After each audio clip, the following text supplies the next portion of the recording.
여러분, 내가 통제할 수 없는 것은 내버려 두어야 됩니다.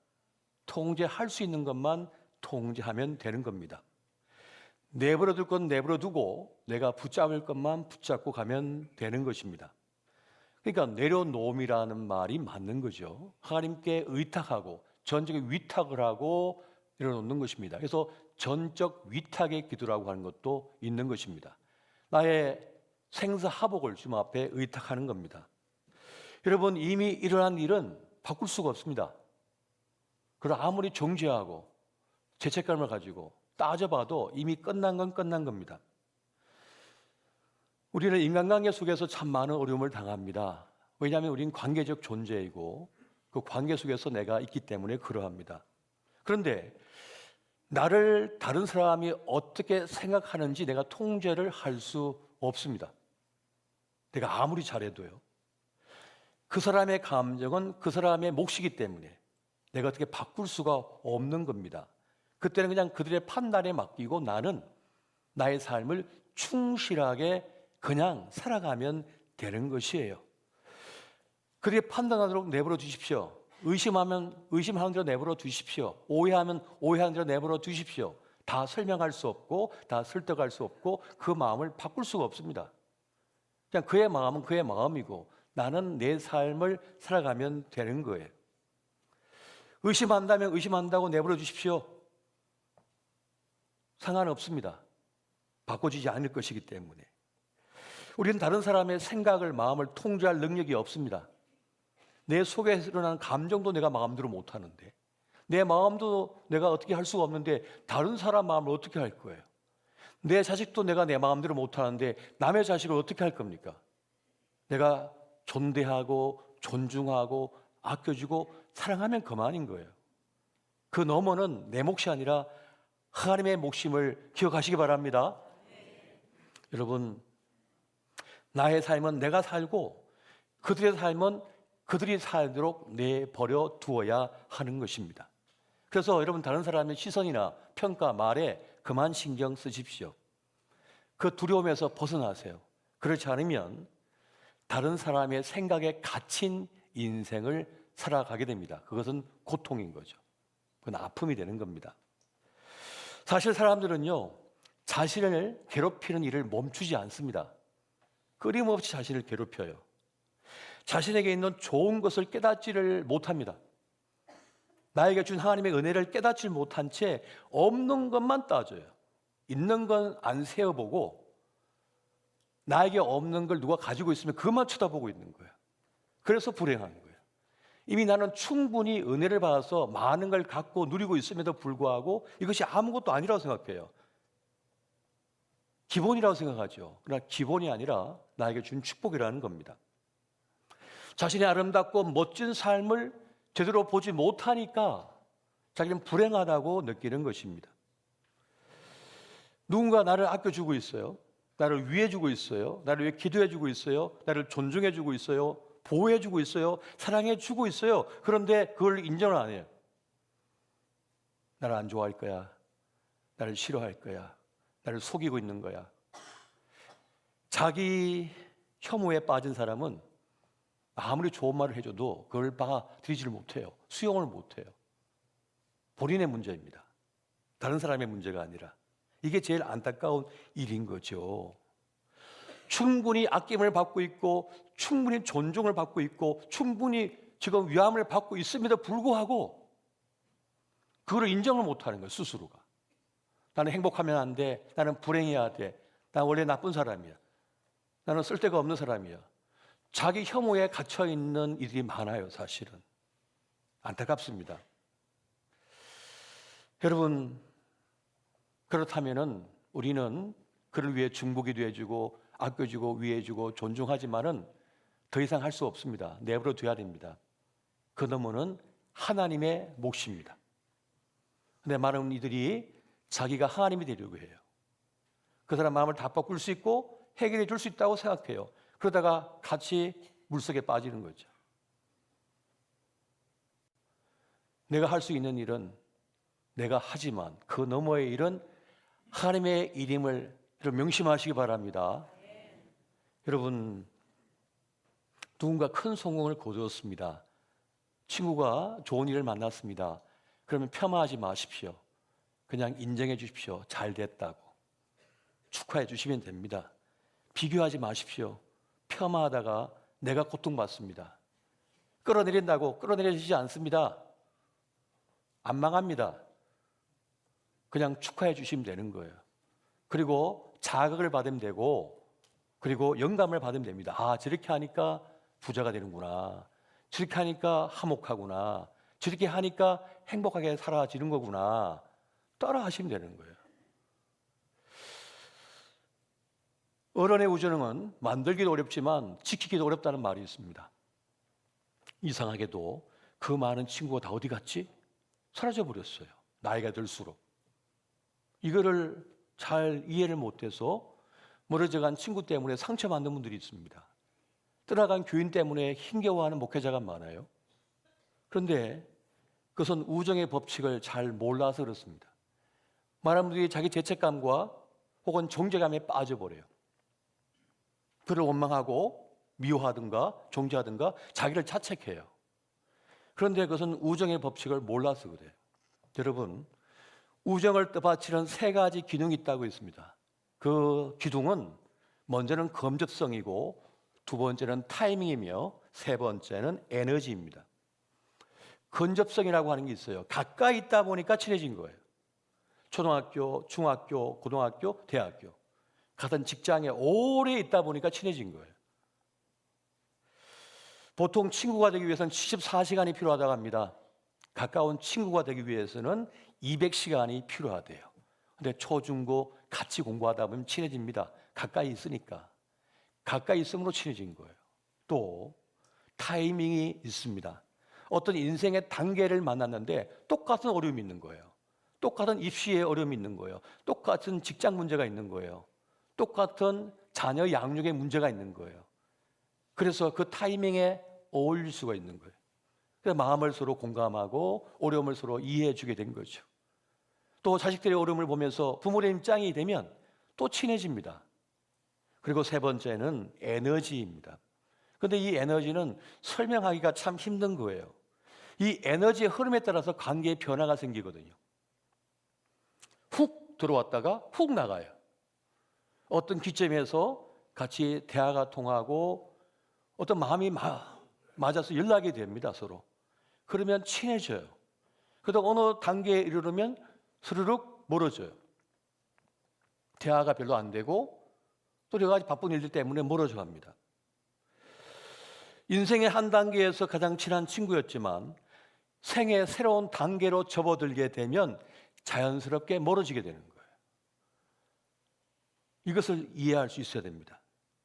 그런데 많은 일이 친한 관계였다가 좀 소원해지고 멀어지면 미움이 생깁니다. 날 무시하나? 내가 싫어졌나? 이런 생각에 접어들게 돼요. 그러면 그것이 마음의 상처가 됩니다. 그렇게 하지 말고 그동안 함께 있어 준 거, 날 위로해 준 거, 나에게 선물해 준 거, 차 한잔 대접해 준 거에 대해서 고마움을 느끼면 됩니다. 그리고 그 친구를 위해 축복하면 됩니다. 기도해 주면 되는 거예요. 잘 되기를 바라주면 되는 것입니다. 여러분, 사람 간의 우정은 영원히 지속되지 않습니다. 때가 되면 멀어지게 되어 있습니다. 그리고 새로운 만남이 시작됩니다. 작은 오해와 소외감, 버려지는 느낌 등에 많은 분들이 상처를 받지만, 그러나 여러분, 그 매우 정상적인 일이라는 겁니다. 정상적인 일인 거예요. 그냥 그를 응원해주고 그를 기도해주고 잘 되기를 바라면 되는 것입니다. 또 하나님께서는 우리를 사랑하사 좋은 사람들을 만나게 해주셔요. 붙여주셔요. 그리고 진짜 악한 사람은 멀어지게 하셔요. 내가 잘못해서가 아니라 자연스럽게 하나님께서 멀어지게 하십니다. 좋은 이들은 가까이 하게 하시고 꼭 필요하기 때문에 그러한 것입니다. 여기서 하나님의 은혜의 힘을 명심하시기 바랍니다. 지금 혼란 속에 있거나 지금 어려움, 힘겨운 때를 만난 분들이 있다면 오늘 우리에게 주신 하나님 말씀에 더 집중했으면 좋겠습니다. 오늘 본문의 말씀 잠언 4장 20절에서 22절까지의 말씀 같이 한번 보겠습니다. 시작. 내 아들아 내 말에 주의하며 내가 말하는 것에 내 귀를 기울이라. 그것을 내 눈에서 떠나게 하지 말며 내 마음속에 지키라. 그것은 얻는 자에게 생명이 되며 그의 온 육체의 건강이 됨이니라. 아멘. 그것을 얻는 자에게는 생명이 된대요. 그리고 온 육체의 건강이 될 것이다. 이렇게 말씀합니다. 무엇입니까? 그것이 하나님의 말씀이라는 거예요. 하나님 말씀은 무엇입니까? 창조의 능력이 있습니다. 치유의 능력이 있습니다. 구원의 능력이 있습니다. 이 우주를, 지구를, 인간을 말씀으로 창조하셨습니다. 주님께서. 또 주님은 말씀합니다. 내 입을 크게 열라. 내 말을 먹어라 라고 말씀하고 계십니다. 하나님의 말씀은 생명의 씨앗이죠. 살아있습니다. 영적인 것입니다. 그 말씀을 먹으면 그 말씀이 나를 장악해버려요. 내 마음을 장악해버려요. 어떤 의지가 생겨버리게 만들어버립니다. 말씀은요, 망하는 생각, 잘못된 생각, 망할 가치관, 그리고 도른 생각을 깨트리고 우리 마음을 지켜버립니다. 우리 마음을 붙들어 주시는 거예요. 진짜와 가짜, 참과 거짓을 구별하게 만들어버리고 도른 것을 버리게 만듭니다. 이게 말씀의 능력이에요. 규리서 4장 12절 보니까 이렇게 말씀하잖아요. 하나님의 말씀은 살아있고 활력이 있어 좌우의 날서 어떤 검보다도 예리하여 혼과 영과 및 관절과 골수를 찔러 쪼개기까지 하며 또 마음의 생각과 뜻을 판단하나니라고 말씀합니다. 무슨 말입니까? 하나님 말씀은 우리를 새롭게 창조해 버리신다는 거예요. 메스가 돼서 우리를 수술해 버린다는 것을 말씀해 주고 있는 것입니다. 진실을 깨닫게 만들어 버리셔요. 더러운 것을 깨닫게 만들어 버리셔요. 쓸데없는 것을 버리게 만드는 능력이 말씀에 있다는 것입니다. 여러분, 말씀을 붙들고 기도해 보시기 바랍니다. 말씀을 먹고 묵상하고 말씀에 그 말씀 순종해 보시기 바랍니다. 그러면 영혼이 살아나고 내 마음이 살아나는 것, 마음의 등불이 켜지는 것을 경험하게 될 것입니다. 우리 예수님께서 베드로에게 말씀합니다. 밤새도록 그물을 들였지만 한 마리도 잡지 못했는데 물고기를 그물을 오른편에 내리라 라고 명하시자 베드로가 순종해서 오른편에 그물을 들였더니 그물이 찢어질 만큼 크고 많은 물고기를 잡게 되었습니다. 말씀에 순종했을 뿐인데, 말씀을 따랐을 뿐인데 빈배 인생에서 만선 인생이 되는 역사를, 기적을 경험하게 되었던 것입니다. 절망에서 성공으로 인생 역전을 만드는 것이 말씀에 순종함에 있다는 것을 보여주고 있는 좋은 예가 되고 있습니다. 그리고 말씀은 우리에게 매우 중요한 사실을 또 알려주고 있습니다. 하나님은 우리에게 충분한 은혜를 주고 있다. 하나님의 헤세드를 주고 있다. 카리스를 주고 있다라고 말씀해 주고 있습니다. 여러분, 하나님의 은혜는, 우리를 향한 은혜는 세 가지 특징이 있습니다. 의외성이 있습니다. 왜 나에게?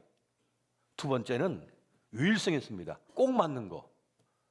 그리고 세 번째는 충분성이 있습니다. 충분한 은혜를 우리에게 부어주고 계시다고 말씀을 하고 있습니다. 여러분, 전도서 5장 18절에서 20절 말씀 우리 같이 보겠습니다. 시작. 사람이 하나님께서 그에게 주신 바 그 일평생에 먹고 마시며 해 아래서 하는 모든 수고 중에서 낯을 복은 것이 선하고 아름다움을 내가 보았나니 그것이 그의 몫이로다. 또한 어떤 사람에게든지 하나님이 재물과 부요를 그에게 주사 능히 누리게 하시며 제 몫을 받아 수고함으로 즐거워하게 하신 것은 하나님의 선물이라. 그는 자기의 생명의 날을 깊이 생각하지 아니하리니 이는 하나님이 그의 마음에 기뻐하는 것으로 응답하심이니라. 아멘. 주님께서 우리에게 주셨대요. 일평생을 주셨대요. 먹고 마심의 즐거움을 주셨다고 말씀해 주고 있습니다. 그리고 모든 수고를 감당하도록 하셨다라고 말씀합니다. 그리고 재물과 부요를 부어주셨다고 말씀합니다. 그리고 고난과 역경, 삶의 대가를 치르게 하셨다라고 말씀합니다. 그게 인생이라는 거죠. 그게 수고와 낙이라고 말씀하고 인생의 행복이요 즐거움이라고 말씀해 주고 있습니다. 이것이 우리 각자에게 주신 하나님의 은혜라고 좀 말씀하고 있는 거예요.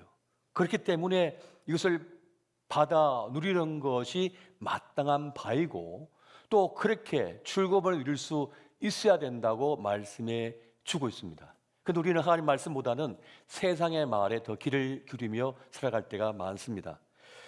사실 우리 살아가는 세상은 나쁜 소식으로 가득 차 있습니다. 유튜브를 보면, 신문을 보면, 뉴스를 보면 온갖 나쁜 얘기만 가득합니다.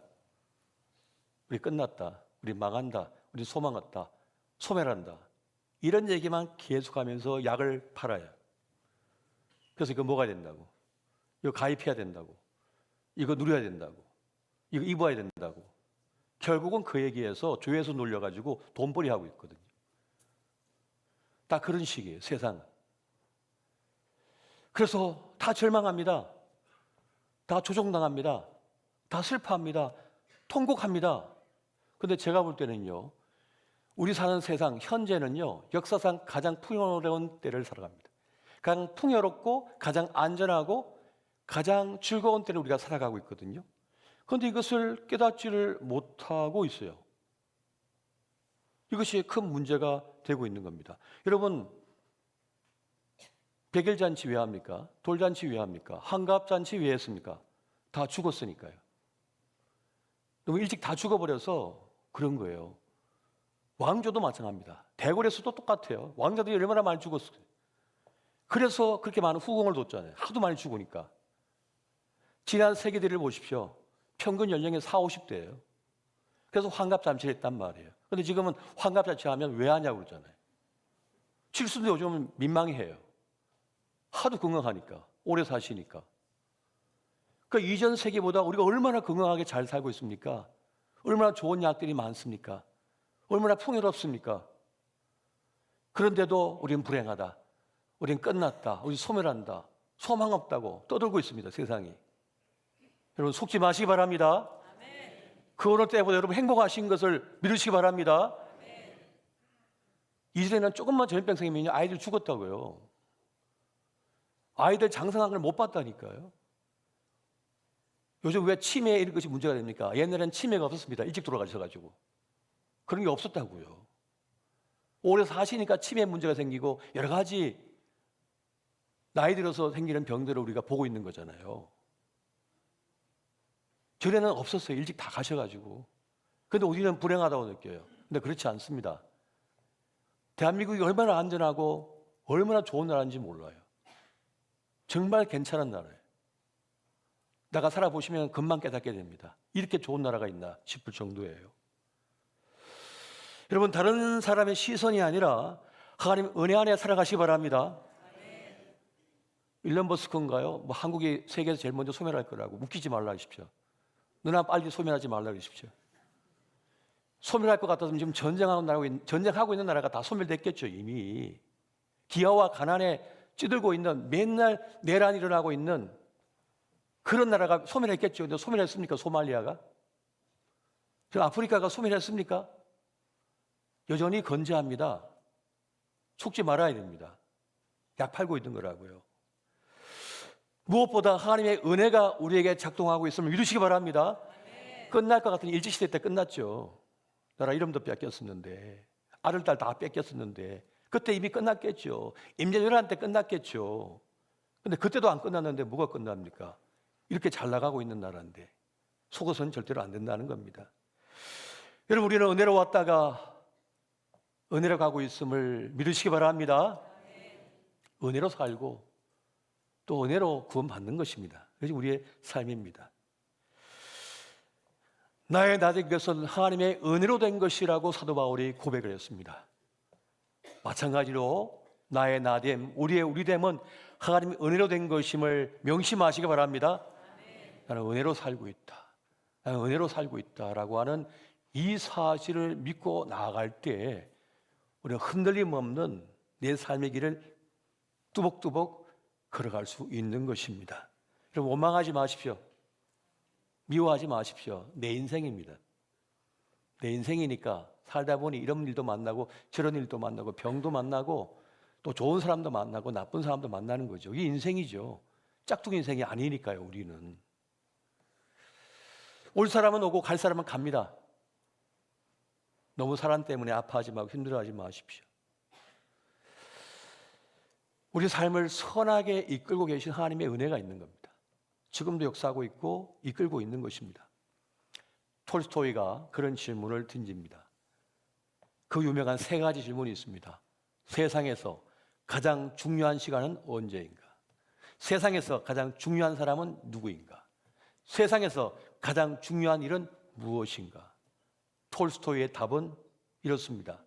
세상에서 가장 중요한 때는 지금이고, 가장 중요한 사람은 지금 함께 있는 사람이고, 가장 중요한 일은 그 사람에게 좋은 일을 하는 것이다 라고 하는 매우 이타적인 놀라운 답을 주고 있습니다. 그런데 저는 지금 우리의 삶의 형편 속에서 그것보다 더 중요한 것이 있다고 말씀드리고 싶습니다. 이 세상 가장 중요한 시간은 나를 살피는 시간이다. 이 세상에서 가장 중요한 사람은 바로 나 자신이다. 그리고 이 세상에서 가장 중요한 일은 지금 나를 보살피고 지키는 일이다라고 말씀드리고 싶습니다. 왜냐? 내가 없으면 아무 의미가 없거든요. 내가 없는데 무슨 소용입니까? 내가 없는데 자동차가 무슨 소용이 있냐고요. 내가 없는데 아파트가 무슨 소용이 있냐고요. 내가 없는데 친구가 무슨 소용이 있냐고요. 내가 사라졌는데. 내가 없으면 아무것도 아닙니다. 내가 있고서야 다른 것도 있는 거예요. 그래서 여러분 자신을 잘 살피시기 바랍니다. 마음이 죽지 않도록, 마음이 죽어버리지 않도록 보살피는 것이 중요합니다. 여러분, 하나님 아버지께서 독생자인 이 아기 예수님을 우리에게 보내주셨습니다. 보내신 이유는 딱 한 가지 이유 때입니다. 우리를 구원하시기 위함입니다. 나를 위해서 아기 예수님을 보내주신 거예요. 우리를 이용해 먹기 위해서 보내신 게 아닙니다. 웨스트민스터 소요리 문답에 보면 첫 번째 질문이 인간의 존재 목적이 뭔가? 우리가 제일 되는 목적이 뭔가라고 묻습니다. 그 답은 하나님을 기쁘시게 하는 것이라는 게 아닙니다. 틀렸습니다. 하나님을 기뻐하는 겁니다. 하나님 우리를 이용해 먹기 위해서 오신 게 아닙니다. 우리를 살리기 위해 오셨다는 사실을 믿으시기 바랍니다. 여러분, 교회 생활하는 거, 신앙생활 하는 거, 봉사생활 하는 거 우리 이용해 먹기가 아닙니다. 그것이 우리를 살리는 것이기 때문에 줄 성수를 하고 하나님 앞에 서 있는 선한 일을 하게 하는 거예요. 자신을 돌보는 일, 자기를 아끼는 일이 그렇게 중요하고 위대한 일이 되고 있는 것입니다. 여러분 자신에게 좋은 걸 먹이시고 좋은 걸 입히시고 좋은 시간을 할애해 주시고 아껴주시고 돌보시기 바랍니다. 내가 있고서야 내 자식도 살릴 수가 있는 거고, 내가 있고서야 내 친구들에게 선한 일을 할 수 있는 것이고, 내가 있고서야 하나님 일도 할 수 있는 겁니다. 내가 없으면 아무 소용이 없는 것이에요. 그래서 여러분의 마음이 죽지 않도록, 내 자녀의 마음이 죽지 않도록 그 마음을 살리는 일을 계속 하셔야 되는 거예요. 돌보고 말씀으로 먹이고 사랑으로 먹이고 입히고 보호해주고 지켜주는 거죠. 아껴주는 것입니다. 이것이 가장 중요한 일이 되고 있다고 지금 우리에게 또 저에게 여러분에게 말씀 전하고 전할 것을 주님께서 명하시고 계십니다. 여러분 어떤 힘든 일을 만났든지 어려움에 있든지 위기 속에 있든지 여러분의 마음을 지켜내시기 바랍니다. 하나님의 사랑이 우리를 감싸고 있고 악이라도 선으로 바꾸시는 하나님의 승리하심이 우리에게 있고 우리를 향한 충분한 은혜가 부어지고 있음을 믿고 주님과 동행하시는 저와 여러분 되시기를 예수 이름으로 축원드립니다.